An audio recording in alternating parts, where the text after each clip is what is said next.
Hey everybody, Talk here, and it's a wonderful September day, so I'm back out on my porch so I can actually finish off my 3-part series about dragons, which is like a month overdue because I'm a terrible procrastinator, I had overtime, and I went on vacation, so this should have been done like 2 weeks ago, whatever. You're all wonderful people and you're patient with me. I'm gonna hope I don't get devoured by bugs while I sit out here, because it's just too nice not to sit out here for a bit. So, we have covered beast dragons, we've covered common dragons, and some of the weirdness that shows up with them. Now we're going to talk about god dragons. And I'm just going to explain what a god dragon is real briefly, because there's not much consistency between any of them. A god dragon is literally just a god in the shape of a dragon. That's it. There's nothing else to this. It doesn't need to be any more complicated than that. It doesn't need to be more convoluted than that. Basically, if you can see, Zeus or Odin or just literally pick a mythological deity, go for it. Doing it, that's what a dragon can do in this particular concept. Now, this is a world-building thing. Like, you can't just, plug these kind of in. Like, if you have god dragons in the setting, they're going to screw with the setting by their very existence. It's just a fact. Okay, I mean, a low-tier deific dragon would be like East Asian dragons, like the Chinese ones. And I can't remember the name of the legend, but there's the one where, I think it's 5 dragons? I think it's 5 dragons. They turn into, the big rivers of China. And I'm going off of, 15-year-old memories here of that. So I'm probably horribly paraphrasing. But that kind of stuff, honestly, East Asian dragons are a wonderful example because they're just utter BS. Hi, I'm an East Asian dragon. I'm just gonna do what I want. I live at the bottom of the ocean, and I just make ships explode and then eat the people inside because I can. Or I'm stupidly magical and fly around and know, all the great secrets of the universe and basically bend reality however I feel like via crazy magical crap, which is almost just a highly advanced physics. Seriously, East Asian dragons are nuts. Totally awesome, though. I mean, if you want a better example of what a, deific dragon would be like, the Planeswalker Nicol Bolas is probably fine. I mean, Planeswalkers are pretty terrifying as far as beings of power go, and Nicol Bolas happens to be a dragon on top of that, so it's even worse. The 5 dragons from Champions of Kamigawa block also work, because they're, kami dragons. They're kind of insane. Honestly, I can just keep using Magic the Gathering as an example, because they got a lot of really good high-tier dragons that could probably, in their particular setting, be called god dragons, because no mortal's going to kill them. You need, god juice to take them out. So that one's cleared out. Like I said, if you can see Odin doing it, and a dragon does it, it's a god dragon, broadly speaking. So, with that out of the way, what do they do? What in combat, what do they do? What does Zeus do if he goes to war? He just walks up and starts smacking everything. So that's the thing. There's none of this, how would they fight in war? No, it's how do you fight in their war, because now they're in charge, because you're not in charge. They're not going to listen. A common dragon might not listen to you. They might not give a crap about you. A god dragon certainly doesn't care about you because they're a god. What do they care? Bahamut is not going to, from D&D, isn't going to listen to you. You're going to listen to Bahamut. And that's why they warp the setting. They dictate what the setting is because they're that important to it. Even if they didn't make the universe, they just kind of showed up. Tiamat's here. Hi, I'm Tiamat. Okay, well, Tiamat's here, and she's screwing with the universe by just being there. And that's what it turns into. Well, how much influence do they have? Are they, I guess an earthbound deity, we can go with, again, Japanese mythology. You have high-ranking kami, which are not up in the heavens, but they're here on Earth, and they're just stupidly powerful. Well, that's kind of what a dragon is. They can do stuff. They might not do stuff, because they might not care enough to, but they might actually do things. And that's the thing. It's so ungodly vague.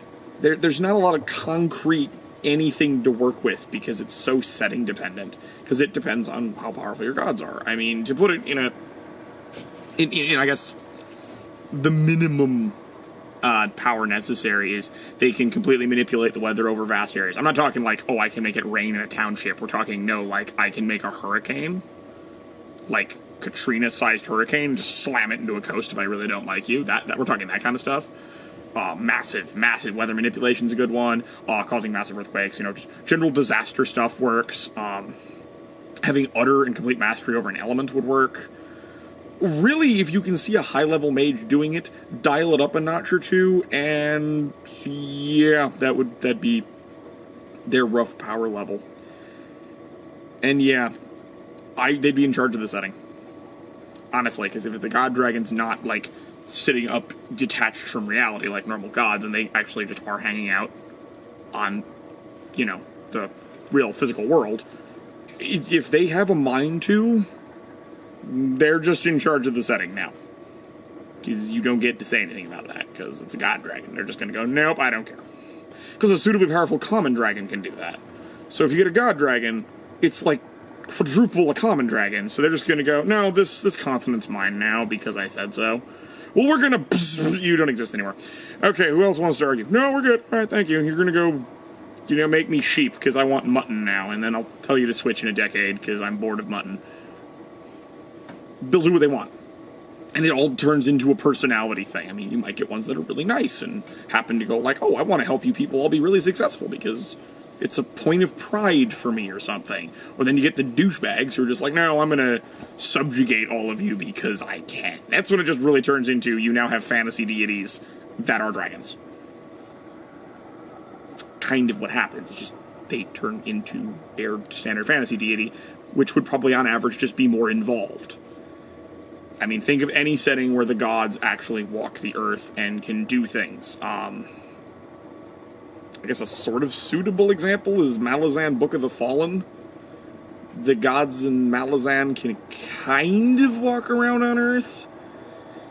Yeah, I'll be honest, their planar cosmology and deific rules are weird and not terribly well defined, but yeah.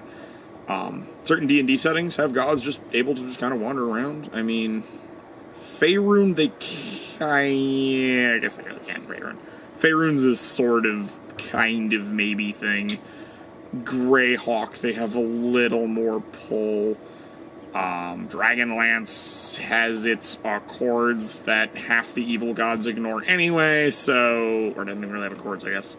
No, they don't have the accords, but somehow there's the weird balance thing there, and I'm not a huge fan of Dragonlance's planar cosmology. It's too black-white morality. Or color-coded morality. I don't like it. Personal peeve there. Great books. Not a great setting from my perspective. Yeah, most D&D settings don't actually have gods, honest to God, wandering around on the actual Earth, because it kind of starts screwing with world building. I'm having issues going off this for that very simple reason. It gets really weird once you start doing actual gods wandering around doing whatever they want, because, well, how do you explain things? I mean, even if you go back to Greek mythology, they just sort of show up periodically and then go back, and that's entirely explained by the fact that they are effectively glorified children. So unless you want your giant city-sized dragon gods acting like children, which I personally don't, there's really a wondering why the hell would they be wandering around. Unless they're not that powerful and there's gods above them, and then you have weird tier systems, and it gets very strange. So yeah, this is really less of a how good are they and more of a this is a giant world building thing, because it gets really odd. And frankly, I as much as I love the concept, you have to keep them on the low end, like I guess D&D demigods. Maybe a low-rank deity, because it's like, well, they've got like their one thing they do, like this dragon is a volcano god, so he does volcano things, and then this one is like the god of this lake and the river system attached to it, and it's like, oh, that's cool. So like, basically they turn into commies. I am the god of this thing, this one particular thing, and maybe some adjacent things. I am the god of this forest.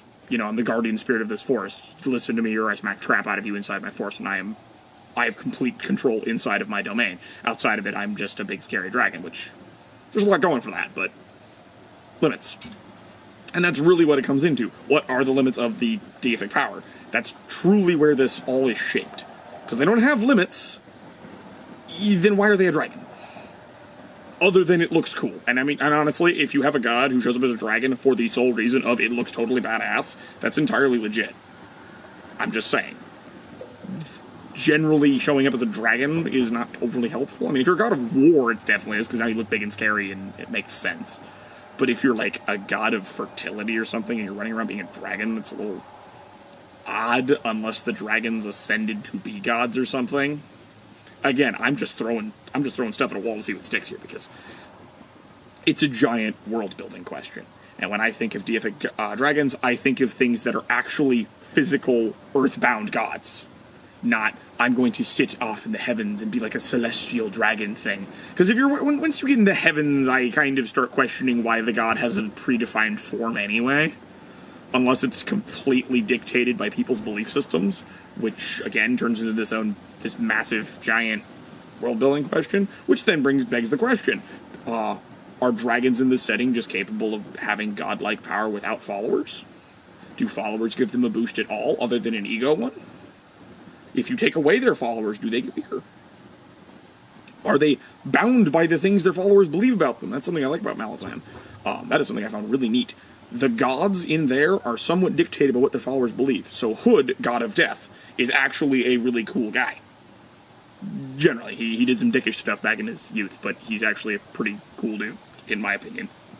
Not as cool as Discworld Death, but let's be honest, there's not a whole lot of people that are going to be that cool. But Hood hates his official church because he's this horrible, unrepentant, evil god of death like Nerul from D&D. He's just a jerk. Whereas Hood is, I don't want to say like Kelemvor, because Kelemvor's from Faerun is a different guy. Basically, he's more of like a true neutral god of death. It's like, you died. Okay, let's move on. But what he really wants from the people he chooses, like his actual chosen, his priests, as he picks them, I guess you could say, his chosen people who he blesses. There we go. Well, his acolytes. He wants them to live. He wants them to live as long as possible. And when he finally comes for them, he wants them to spit in his face, claw at him, beat the crap out of him, and fight him, because he knows he's never going to win. But he wants you to hold on.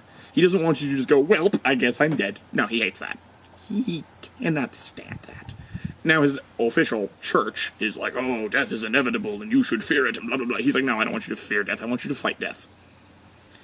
But he doesn't really get a lot of say in that. So when he does do things, he's bound by what they believe because they're the majority. Really sucks, honestly. Now, is that true in your setting? Or do gods just do whatever they want, and you believe what you want, and if they don't like what you believe, they just nuke you? Do they let you believe anything? These are all the great questions of world building. And honestly, adding dragons into it can either completely change it, as in my thing of I expect them to be earthbound, and that opens up the entire can of worms of having earthbound gods, or changes nothing, where your gods are just dragons now. Like in Elder Scrolls, Akatosh, he's a dragon. That changes nothing about him, he's just a dragon.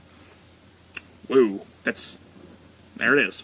So it changes everything, nothing, maybe a little in between, but there it is. But if you want to make a setting where your gods are dragons solely for the fact that they look badass, go right ahead, my dude, because it's entirely legit. Aesthetics are important in setting building. But yeah, there's deific dragons in my own crazy stream of consciousness style that I tend to do. But yes, in a couple of my videos, I had some comments pop up. Someone suggested I do goblins next. And I'm okay with that, but somebody also said I should make a video about raptor chariots. And I am a sucker for chariots. So I'm going to stick 2 comments down below this. Whichever one gets the most likes. One will be goblins, how good are they? And then the other one will be raptor chariots. Or I guess just odd things pulling chariots would probably be the better way to put it. And whichever one gets the most likes will be the video I do next, and then I'll probably do the other one after that. I do have some other cool stuff happening in the near future, depending on how much overtime I have to work, because if I don't have to work a lot of overtime, and I have some more free time, it should happen faster. If I have a lot of overtime, well, you know how that goes. But I'd say it should be before October. So next 2 weeks, maybe 3 weeks, I should have something cool. I might throw a teaser up. Maybe. Depends how much of a cheeky git I feel like being. But yeah, so remember to like, share, subscribe. Please vote down below. And I'll see you all later. Peace out.